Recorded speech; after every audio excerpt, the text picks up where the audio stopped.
এই ভিড় জগন্নাথ মন্দিরে, কলকাতার জগন্নাথ মন্দির, শ্রীরামকৃষ্ণের প্রিয় জগন্নাথ দেবের মন্দির।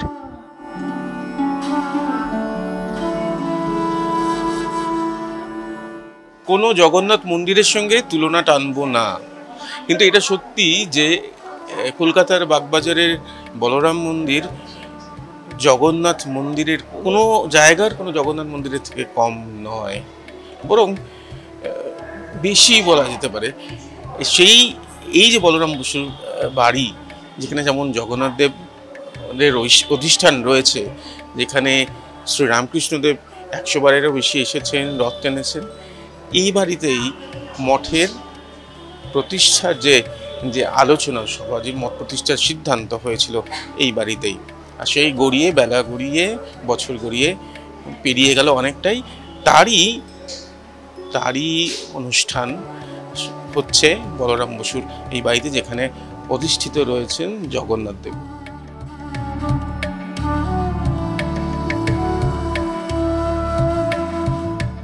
ভক্তদের ভিড়টা খালি দেখুন, তিল ধারণের জায়গা নেই, মহিলারা বসে পড়েছেন বারান্দায়। এটা বাগবাজারে বলরাম বসুর বলরাম মন্দির, যেখানে শ্রীরামকৃষ্ণের পদধূলি পড়েছে বারবার, যেখানে মঠ প্রতিষ্ঠার সিদ্ধান্ত নিয়েছেন স্বামীজি। শ্রী জগন্নাথ দেবের অধিষ্ঠান এই বাড়িতেই, এই বলরাম মন্দিরেই।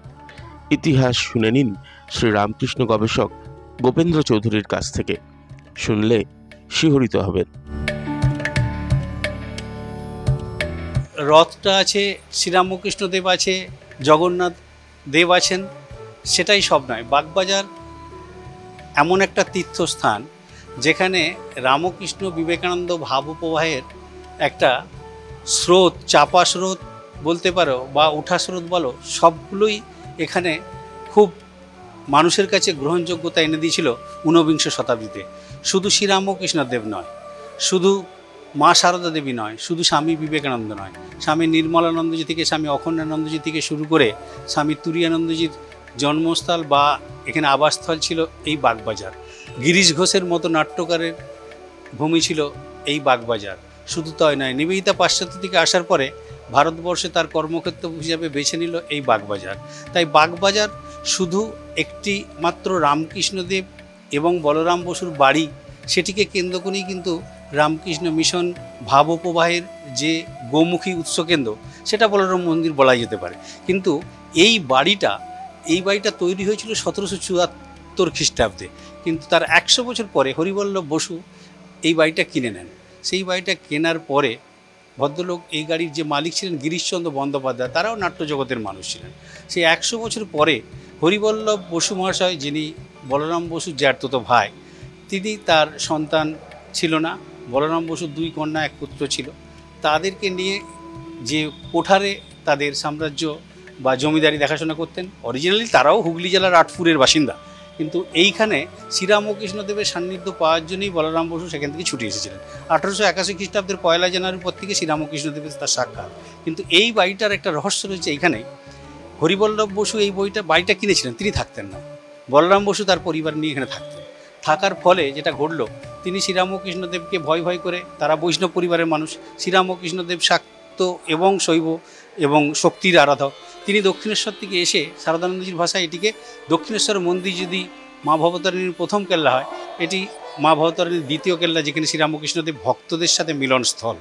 শুধু তাই নয়, এইবারে বিবেকানন্দ সহ তার সমস্ত পার্ষদরা, মা থেকে আরম্ভ করে সকলে, তখনও বেলুড় মঠ হয়নি, মায়ের বাড়ি হয়নি, আপনি কোথায় যাবেন? এই বাগবাজার বলরাম বসুর বাড়িটাই ওদের কাছে যেন পরম আত্মীয় স্থল।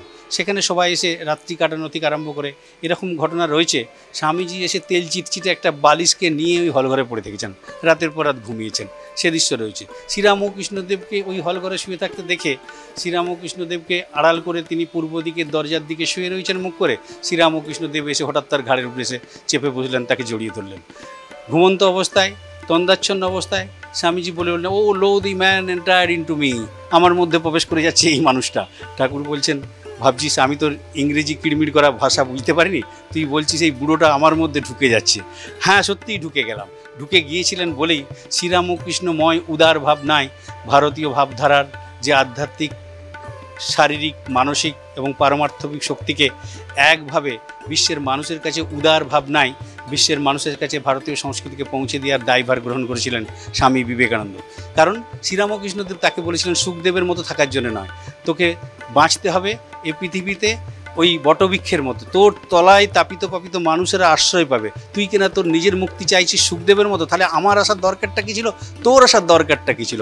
সেইটিকে কেন্দ্র করেই আজকে রামকৃষ্ণ মিশন নামক প্রতিষ্ঠা 1897 সালের 1 মে স্বামী বিবেকানন্দ তার শ্রীরামকৃষ্ণদেবকে, তার মিশনই শ্রীরামকৃষ্ণই তার মিশন, শ্রীরামকৃষ্ণকে কেন্দ্র করে যিনি তার গুরুর দ্বারা আদিষ্ট হয়েছিলেন যে তুই একটা বটবৃক্ষ হবি, তোর তলায় তাপিত পাপিত মানুষরা আশ্রয় পাবে। কতখানি শ্রীরামকৃষ্ণদেবকে কেন্দ্র করে স্বামী বিবেকানন্দ বটবৃক্ষ হতে পেরেছিলেন জানি না, কিন্তু তিনি একটা বটবৃক্ষ অবশ্যই তৈরি করেছিলেন। দ্যাট ওয়াজ 1897 1 মে। ওই হলঘরটিতে বসে স্বামী বিবেকানন্দ গৃহী মানুষের জন্য শ্রীরামকৃষ্ণদেবের বার্তা পৌঁছে দিয়ে, তার উদার ভাবনাকে পৌঁছে দিয়ে রামকৃষ্ণ মিশন প্রতিষ্ঠা করেছিলেন। জগন্নাথের প্রসাদ পেয়ে তিনি নিজে বলেছেন এ বাড়ির অন্ন শুদ্ধ অন্ন। কোথাও কলকাতাতে শ্রীরামকৃষ্ণদেব কারো বাড়িতে রাত্রি কাটাতেন না, এই বাড়িটি ছাড়া। এই বাড়ির অন্নই তিনি গ্রহণ করেছেন একমাত্র। এ বাড়িতে রথ টেনেছেন, ভক্তদের মিলনস্থল। শুধু স্বামী বিবেকানন্দ পাশ্চাত্য থেকে ফিরে এসে দিনের পর দিন এখানে কাটিয়েছেন। রামকৃষ্ণ মিশন সৃষ্টির পরে গিরিশ ঘোষ থেকে আরম্ভ করে মা সারদা দেবী থেকে শুরু করে শ্রীমতীকে আরম্ভ করে সকলেই এই বাড়িতে প্রতি রবিবারে মিলিত হতেন।